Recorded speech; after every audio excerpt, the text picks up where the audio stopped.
if the machines are working that are prioritized, that is sold to private entities. So that is how I see it. All right, Comrade George. The assessment. I'm with you. Yeah. I think the process. Yeah, the process is the right. Once the assessment, so it's still like the.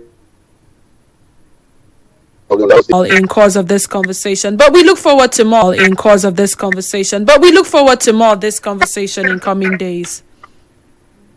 A pleasure. Of this conversation in coming days. A pleasure. All right. Do enjoy the rest of your evening. So it is back to me, and you enjoy the rest of your evening. So it is back to me and you here in the studio and your radio. It all was put together with running and empty, admitting that the issue is. For good evening, welcome to Hard Facts. Yes, good evening. Yes. Yes, good evening. Yes. You hear me? Go ahead. Yeah, You hear me? Go ahead. Yeah, Hello? All right, you may have to call very, very unclear. All right, you may have to call very, very unclear. We continue to talk about that refinery. See, your daughter will get to 30 to 35 years. He's asking, we are joking. All right, thank you, Americana. Nigerian for good evening. Hello? Okay, 9030641. So come back to the phone line. Good day. Good evening to you. Welcome. It's Mr. I agree with you. The government does not run business over. You understand? But the issue of this our refinery not working, it is a pity that in this country that every person that are working for government, they are not ready to do what will benefit the people. Today, they will come and fix this one. Tomorrow, now, the new manager that is coming to continue, is he going to be the Messiah? Because for long that we have been talking about refinery, nothing is working. If they better scrap it, so that people will rest. They are not ready to do anything. All right, thank you. Nigerian for good evening. Good evening. Good evening to you. Can you hear me? I'm with you. Go ahead. See, let me tell you something. You know, if people don't, in this country, people don't like food. That person that you are imagining you are studying is the part of the problem. What do you expect him to do? When they ask him, since they employed him in finance, what input has he done? They are just there taking tea in the morning and bread and nothing. Company people say this thing, waiting taxpayers' money. Do you know that?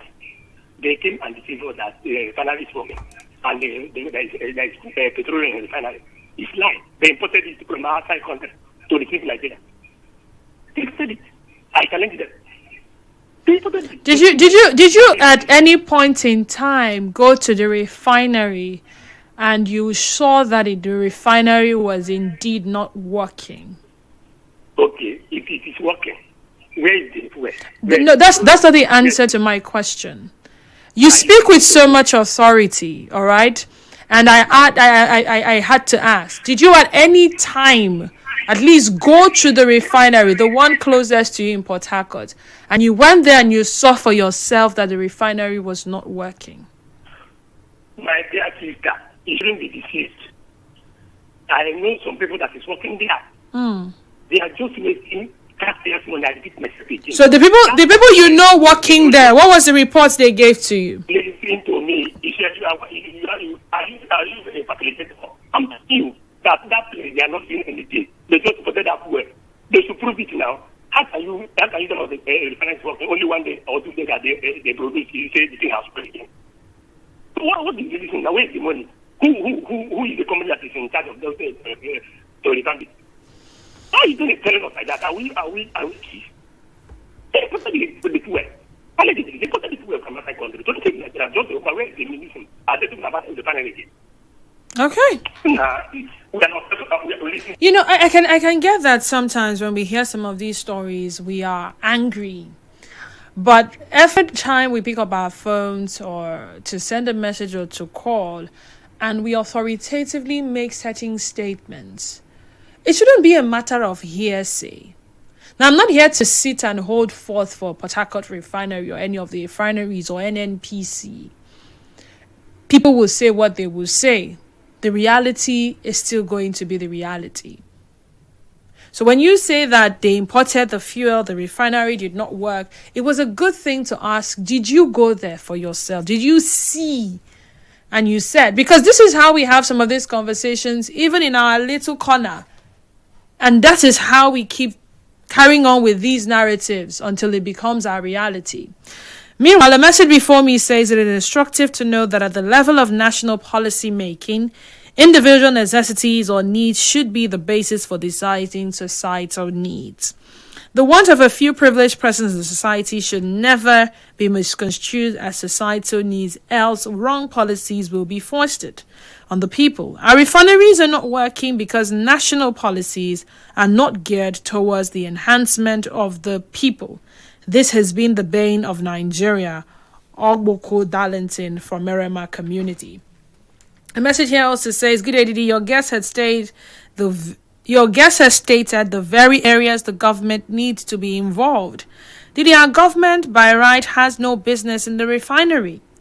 But then the government has to put or create a conducive working environment. The other major area we are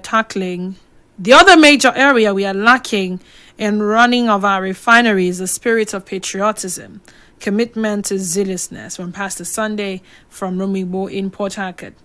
Now, this other message says, beloved GD, good evening. How do we recover the wasted money? Or do the masses continue to fund the looters? Samuel Woji. Is it Samuel Woji or Samuel? How do we recover the wasted money? And that's a good question. Funding was never the problem. Operational weakness was the problem. Who were these people saddled with operation? Now that you know, do you feel cheated as a Nigerian? Because we look forward to these things working with high hopes. Partly because when these things begin to work, we will all enjoy the benefits, right? Fuel prices were expected to come down. And at least we'll have something to boast of. That we have this that is indeed working. But it hasn't happened like that, at least not yet. And with this new revelation, what is the next step that would indeed work? Because for all we know, every action by government is supposed to have us at the center of things. So again, I ask, the NNPC admitting that the issue is due to operational weakness and not funding. Do you feel cheated, or do you appreciate this new honesty and see it as a way forward? 0817-923-0002 and 0817-923-0003. Again, 0817-923-0002 and 0817-923-0003. WhatsApp and Telegram number remains 0809-030-6416. Again, 0809-030-6416. Now this one says, I'm not sure the refinery might run soon though, based on your last question. Pack, send that in. Nigerian Info, good evening. Good evening, Judy. Good evening to you. Welcome. Welcome. You see, the sincerity of the new management should be applauded. This is what we have been suffering all these years. They will allow money to pump into the system and they will do it the way they want.